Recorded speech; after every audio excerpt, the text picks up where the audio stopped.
The morning mist clung to the ancient stones of Coventry Cathedral as Frank Walter Steinmeier stepped out of his official vehicle. The German president paused for a moment, taking in the haunting beauty of the ruins that stood before him. These weathered walls told a story that went far beyond architecture. They whispered of a night in November 1940 when the world changed forever.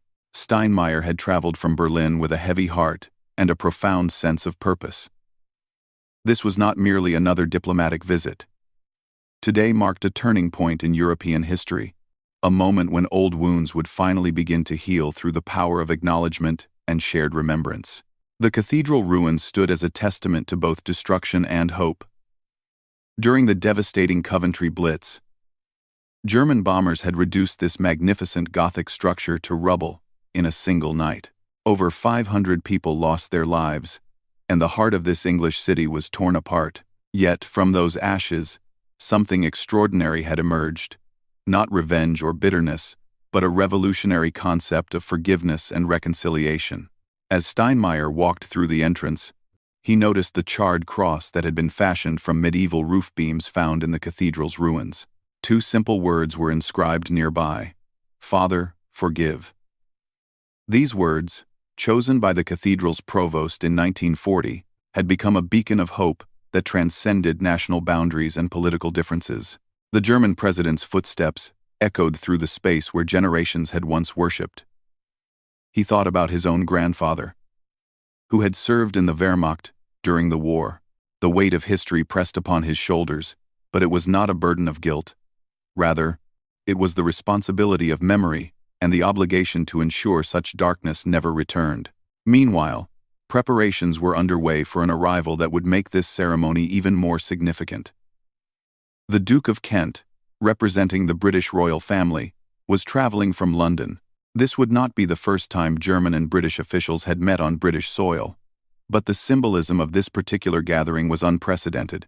Steinmeier remembered the conversations that had led to this moment. Months of careful planning had gone into ensuring that every detail would honor both the victims of the past and the hope for the future. The ceremony was designed to be more than a political gesture. It was meant to be a deeply human acknowledgement of shared pain and collective healing. The cathedral staff moved quietly around the ruins, making final preparations. Flowers from both Germany and England had been arranged in patterns that spoke of unity rather than division. The afternoon light began to filter through the empty window frames, casting intricate shadows on the stone floor where pews had once stood. As Steinmeier continued his private tour, he encountered Margaret Thompson, an elderly woman who had been present during the Coventry Blitz as a young girl. She had returned to the cathedral every year since the war ended, not out of anger or resentment, but because she believed in the power of forgiveness to transform even the deepest wounds. "My father was killed that night," she told the German president quietly. "But I learned that carrying hatred only destroys the person who holds it. This place taught me that we must remember the past to prevent its repetition, but we must also have the courage to build something better." Her words struck Steinmeier profoundly. Here was living proof that reconciliation was not just a political concept, but a deeply personal choice that required tremendous courage. The woman's gentle strength reminded him why this ceremony mattered so much. The afternoon sun was beginning its descent when word came that the Duke of Kent's motorcade was approaching the city. Steinmeier felt a mixture of nervousness and anticipation. This meeting represented more than the coming together of two officials. It symbolized the transformation of former enemies into allies and friends. Local residents had begun to gather outside the cathedral grounds. Many were descendants of Blitz survivors, while others were simply curious about this historic moment. The atmosphere was respectful and hopeful, reflecting the spirit of reconciliation that had grown around this sacred site over the decades. As the time for the Duke's arrival drew near, Steinmeier took one final moment to stand alone in the cathedral ruins. He thought about all the letters he had received from German citizens who supported this gesture of remembrance and reconciliation. Many had shared their own family stories of loss and healing, creating a tapestry of human experience that transcended national boundaries. The sound of approaching vehicles signaled that the next chapter of this remarkable day was about to begin. Steinmeier straightened his jacket and prepared to meet his British counterpart, knowing that their handshake in this place of profound significance would resonate far beyond the ancient stones of Coventry Cathedral. The Duke of Kent's limousine moved slowly through the streets of Coventry, past buildings that bore no trace of the devastation that had once consumed this city. Prince Edward had made this journey with deep personal reflection, understanding that his presence here carried the weight of royal representation and familial history. His own father, Prince George, had died during World War II while serving in the Royal Air Force, making this ceremony particularly meaningful. As the royal motorcade approached the cathedral precinct, crowds of onlookers had gathered along the route. Many held small British and German flags, a sight that would have been unimaginable 8 decades earlier. Children waved enthusiastically, unaware of the historical significance but sensing the importance of the moment through the respectful excitement of their parents and grandparents. The Duke had spent the morning reviewing briefing documents about the cathedral's remarkable journey from destruction to reconciliation. The story of Provost Richard Howard's decision to inscribe "Father Forgive" rather than seeking revenge had particularly moved him. This act of grace, in the midst of unimaginable loss, represented the very best of human nature. Upon arrival at the cathedral grounds, the Duke was greeted by local officials and cathedral clergy. The Bishop of Coventry, Christopher Coxworth, stepped forward with a warm smile that reflected both the solemnity and hope of the occasion. The bishop had been instrumental in planning this ceremony, understanding that it represented far more than a diplomatic meeting. "Your Royal Highness," the bishop said, as he welcomed the Duke, "today we witness the transformation of memory from pain into purpose. This sacred space has become a symbol of what humanity can achieve when we choose forgiveness over vengeance." The Duke nodded thoughtfully. Throughout his years of royal duties, he had attended countless ceremonies, but few had carried such profound emotional weight. As he walked toward the cathedral ruins, he could see President Steinmeier waiting nearby, and the significance of their meeting in this particular place was not lost on either man. The afternoon light was perfect, casting the ancient stones in a golden glow that seemed to bless the proceedings. Media representatives from both countries had positioned themselves respectfully around the perimeter, understanding that they were documenting a moment that would be remembered for generations. As the Duke approached President Steinmeier, both men paused before extending their hands in greeting. The handshake that followed was firm and genuine, lasting several seconds longer than usual diplomatic protocol might dictate. In that moment, cameras captured an image that would become iconic. Two representatives of former enemy nations, standing in friendship where destruction had once reigned. "President Steinmeier," the Duke said warmly, "it is an honor to meet you in this place of such significance. Your presence here today speaks volumes about the courage required for true reconciliation." Steinmeier responded with equal warmth. "Your Royal Highness, this moment represents the fulfillment of a dream that began in the rubble of this cathedral. Today we stand not as representatives of former enemies, but as partners in building a better future." Together, they walked through the cathedral ruins, guided by the bishop who shared stories of the building's history and its transformation into a center for peace and reconciliation. The Duke listened intently as he learned about the Community of the Cross of Nails, an international network of churches and organizations committed to working for peace and understanding. The ruins themselves seemed to embrace the two leaders as they moved through the space. Weathered stone columns rose like ancient sentinels, their Gothic arches now framing not a ceiling, but the open sky. This architectural metaphor was powerful. What had once been enclosed, and perhaps exclusive, was now open to all, reaching toward heaven in a gesture of universal hope. Local school children had been invited to participate in the ceremony, and their choir began practicing nearby. Their young voices singing hymns of peace and unity added an ethereal quality to the atmosphere. The Duke and President Steinmeier paused to listen, both men visibly moved by the innocence and hope represented in those children's songs. Margaret Thompson, the elderly Blitz survivor who had spoken earlier with President Steinmeier, was introduced to the Duke. Her presence provided a living link to the events that had brought these two men together in this place. As she shared her story of loss and forgiveness, both leaders listened with respectful attention. "You see," she explained to the Duke, "my generation learned that hatred is a luxury we couldn't afford. We had to rebuild not just our city, but our hearts. This cathedral taught us that true strength comes not from revenge, but from the courage to forgive and work together. The Duke was deeply impressed by her wisdom and grace. Here was someone who had every reason to harbor resentment, yet she had chosen a different path. Her example embodied the spirit that had made this remarkable ceremony possible. As the formal ceremony approached, both leaders took a few moments for private reflection. The Duke stood quietly near the altar area, thinking about his own family's service during the war and the losses suffered on all sides.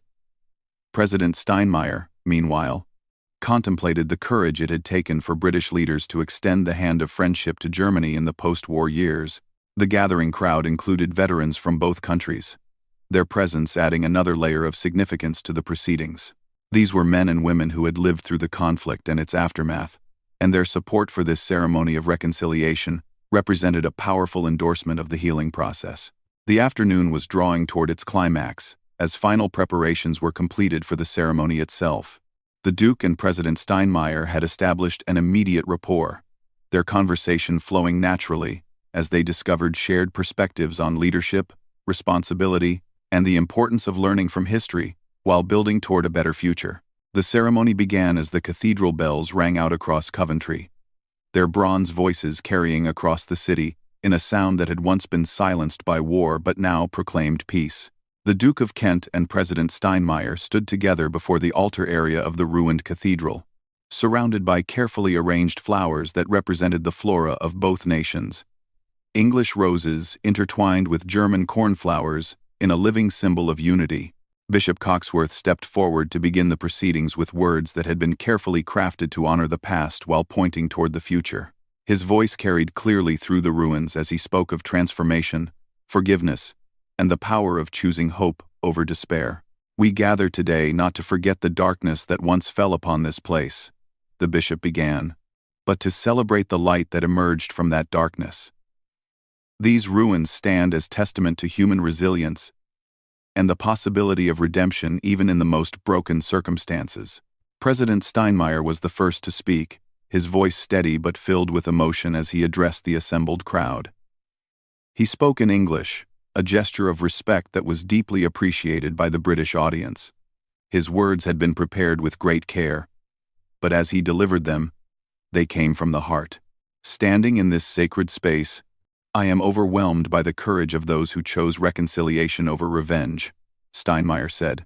"As President of Germany, I acknowledge the profound suffering inflicted upon this city and its people by my country during the war.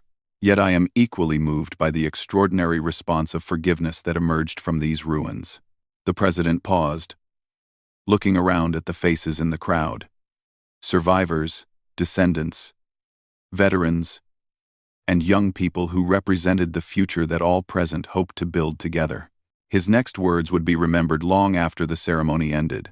"Today, I stand before you not as a representative of the nation that brought destruction to this place, but as a partner in the ongoing work of peace." The inscription, "Father Forgive," that adorns this cathedral, speaks not just to divine mercy, but to the human capacity to transcend our worst impulses and create something beautiful from the ashes of tragedy. As Steinmeier concluded his remarks, a profound silence settled over the gathering. The weight of his words, delivered in this place of such significance, created a moment of collective reflection that seemed to honor all who had suffered and all who had worked for healing.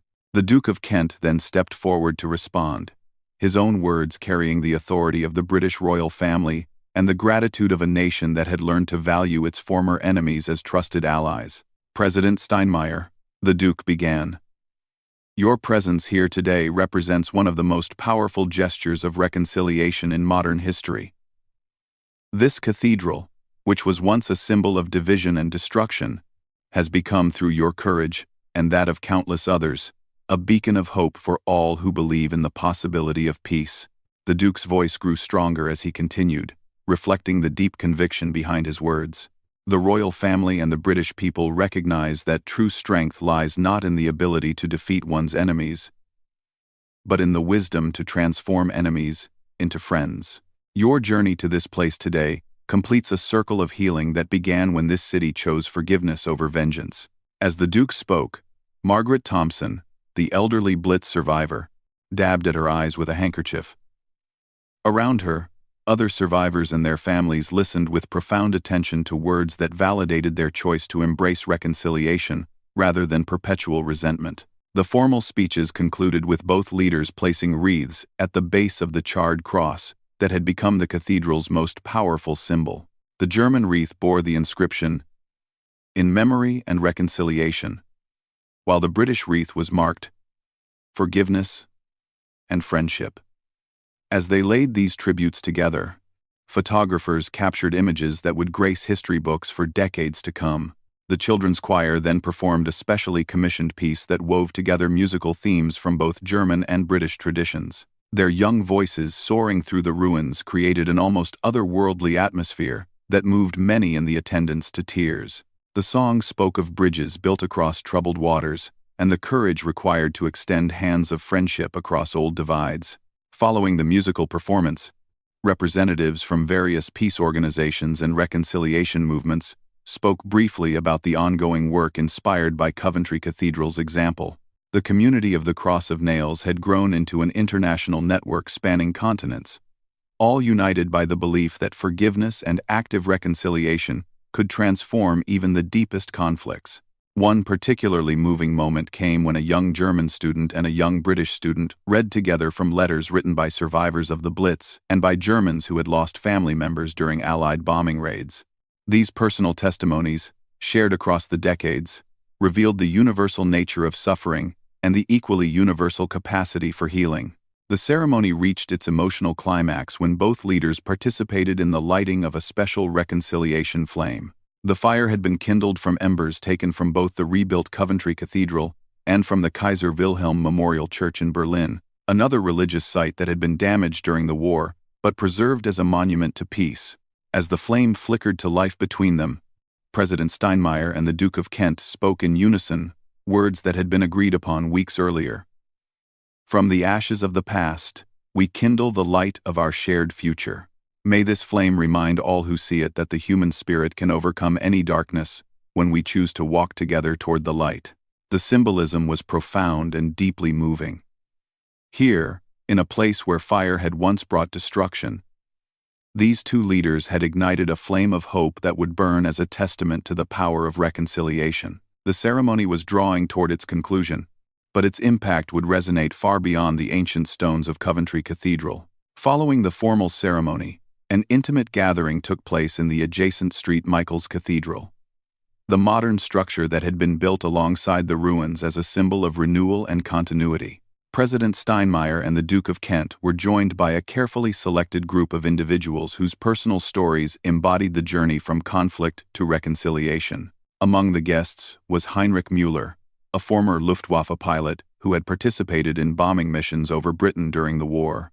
Now, in his late 90s, Müller had spent decades working for German-British friendship organizations and had become an advocate for peace education. His presence alongside British veterans created a powerful tableau of former enemies who had become friends. Müller's story was particularly compelling. After being shot down over England in 1943, he had been captured and spent 2 years as a prisoner of war. Rather than experiencing hatred from his captors, he had encountered unexpected kindness from British guards and civilians, who brought him books and occasionally shared news from home. These acts of humanity in the midst of war had profoundly changed his perspective on conflict and reconciliation. Seated nearby was Flight Lieutenant James Patterson, a Royal Air Force veteran who had flown bombing missions over Germany. At 94 years old, Patterson represented the generation that had fought the war but chosen peace in its aftermath. His meeting with Müller 40 years earlier at a Veterans Reconciliation Conference had begun a friendship that exemplified the transformation possible when former enemies meet as human beings rather than symbols. The Duke of Kent moved through the gathering, speaking personally with each guest and learning their individual stories. He was particularly moved by the account of Sister Maria Hoffmann, a German nun who had come to work in Coventry in the 1952 as part of an early reconciliation initiative. She had faced suspicion and sometimes hostility from locals who still carried fresh wounds from the war. But her patient dedication to serving the community had gradually won hearts and minds. "The hardest part," Sister Maria told the Duke, was not the occasional angry words or cold shoulders. It was overcoming my own shame and guilt about what my country had done. But this cathedral taught me that grace is bigger than guilt, and love is stronger than hate. The people of Coventry showed me that redemption is always possible. President Steinmeier found himself in deep conversation with Dr. Eleanor Worthington, a historian who had dedicated her career to documenting stories of reconciliation following World War II. Her research had uncovered hundreds of personal accounts of individuals who had chosen forgiveness over vengeance, creating a body of work that proved the possibility of healing even the deepest wounds. "What strikes me most about these stories, Doctor," Worthington explained to the president, "is how ordinary people made extraordinary choices. They weren't politicians or diplomats with grand strategies. They were shopkeepers and teachers, mothers and fathers, who simply decided that their children deserved a better world than one built on endless cycles of revenge." The gathering also included representatives from youth organizations that had grown out of the Coventry reconciliation movement. These young people, born decades after the war's end, carried forward the mission of building bridges between communities and nations. Their presence reminded everyone that reconciliation was not a single event but an ongoing commitment that required constant renewal. Lisa Schmidt, a 25-year-old German student studying at the University of Warwick, had organized several youth exchanges between German and British students. She spoke passionately about her generation's responsibility to maintain the peace that previous generations had worked so hard to achieve. "We cannot take this friendship for granted," she told both leaders. "Every generation must choose reconciliation anew. The work done here at Coventry gives us a model, but we must make it our own and carry it forward into an uncertain future." The Duke was impressed by the young woman's insight and dedication. Here was proof that the spirit of Coventry was not merely a relic of the past but a living tradition that continued to inspire new generations of peacemakers. As the afternoon progressed, President Steinmeier and the Duke found themselves engaged in a private conversation about the challenges facing modern Europe. Both men recognized that while the wounds of World War II had largely healed, new divisions and conflicts required the same commitment to dialogue and understanding that had made this ceremony possible. "The lesson of Coventry," the Duke reflected, "is that reconciliation requires not just the absence of conflict, but the active choice to build something positive together. It's not enough to stop fighting, we must start building." Steinmeier nodded in agreement. "What strikes me is how this transformation began with individuals like Provost Howard, who chose forgiveness when revenge would have been understandable. It reminds us that political reconciliation must be grounded in human reconciliation." Their conversation was interrupted by a surprise visitor. A delegation from the Frauenkirche in Dresden, the Baroque church that had been destroyed during the Allied bombing of that city, and later reconstructed as a symbol of peace and reconciliation. The delegation had traveled to Coventry to present both leaders with pieces of stone from the reconstructed church, creating a tangible link between two cities that had suffered devastation but chosen reconstruction over despair. The exchange of these symbolic gifts created an unexpected moment of profound emotion. Here were representatives of former enemy cities, sharing fragments of their rebuilt sacred spaces as tokens of friendship and mutual understanding. The Duke and President accepted the stones with visible emotion, recognizing the deep significance of this gesture. As the gathering continued, musicians from both countries performed pieces that had been composed specifically for reconciliation ceremonies. The music wove together traditional melodies from both cultures, creating harmonies that spoke to the possibility of different traditions, enriching rather than competing with each other. The afternoon was drawing toward its close when one final surprise awaited both leaders. A group of children from local schools had prepared a presentation about their own international friendship projects, inspired by the Coventry example. These young voices spoke with clarity and conviction about their vision for a world where differences were celebrated rather than feared. As evening approached and the ceremony drew to its conclusion, President Steinmeier and the Duke of Kent stood once more in the cathedral ruins, now illuminated by gentle lighting that transformed the ancient stones into something almost ethereal. The day had been more successful than either leader had dared hope, creating moments of genuine emotion and understanding that transcended political protocol. The impact of their meeting was already being felt far beyond Coventry.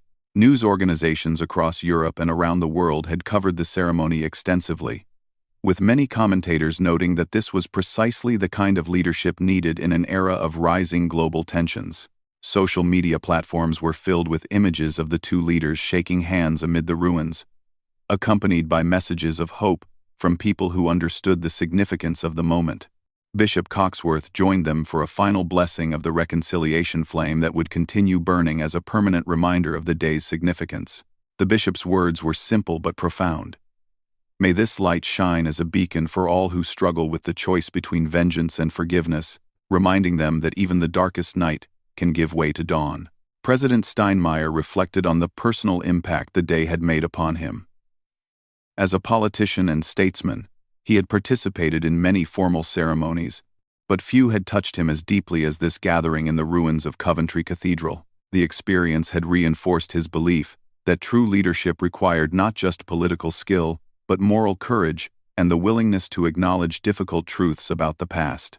"Today has reminded me," he said to the Duke, "that reconciliation is not a destination, but a journey. It requires constant commitment from each generation to choose understanding over suspicion, cooperation over competition, and friendship over fear." The Duke found himself equally moved by the day's events.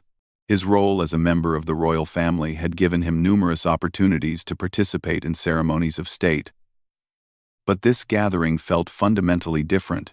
Here, he had witnessed the power of forgiveness to transform not just relationships between nations, but the hearts and minds of individual human beings. Margaret Thompson, the elderly Blitz survivor, approached both leaders one final time before their departure. Her words carried the weight of lived experience and hard-won wisdom. "You've given us a great gift today.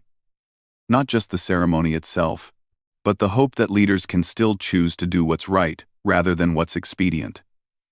Please don't let this be just one beautiful day. Make it the beginning of something lasting."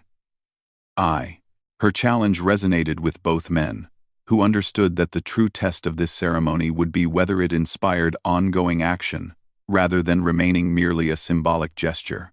They had already begun discussing concrete ways to build upon the day's success, including expanded educational exchanges, joint commemoration projects, and regular bilateral meetings focused on addressing contemporary challenges through the lens of reconciliation.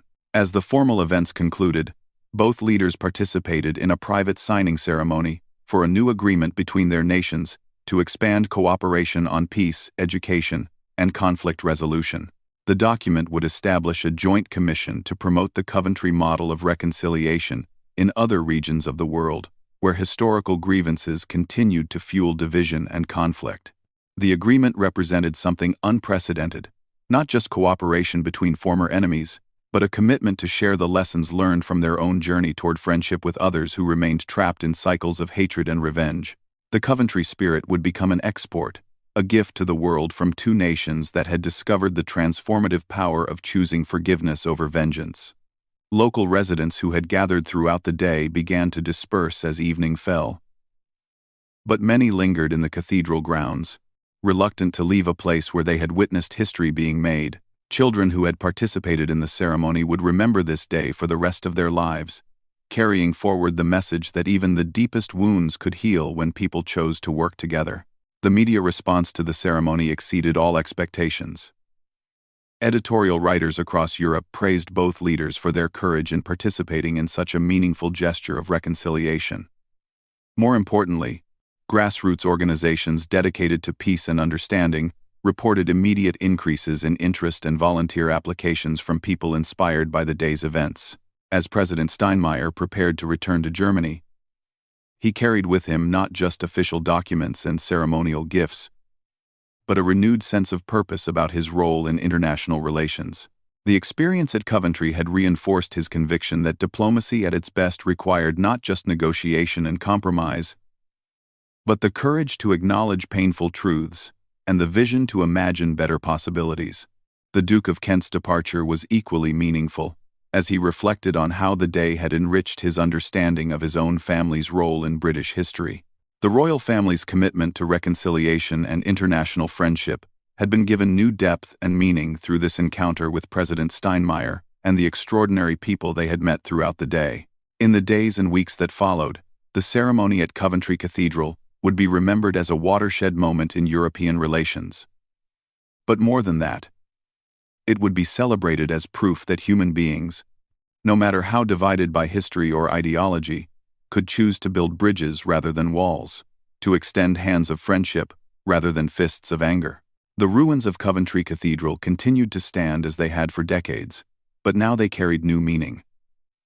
They were no longer simply a reminder of war's devastation, but a testament to peace's possibility. The reconciliation flame burned brightly, visible to visitors from around the world who came to learn about the miracle of forgiveness that had transformed enemies into friends. As night fell completely over the ancient city, the cathedral bells rang out once more across Coventry. Their bronze voices carried a message of hope that reached far beyond the city's boundaries, proclaiming that darkness need not have the final word, and that even the most broken places could become sanctuaries of healing and renewal. The legacy of this remarkable day would continue to unfold in ways that neither leader could fully imagine, but they had planted seeds of understanding that would grow in the fertile soil of human hearts that remained open to the possibility of transformation, forgiveness, and lasting peace.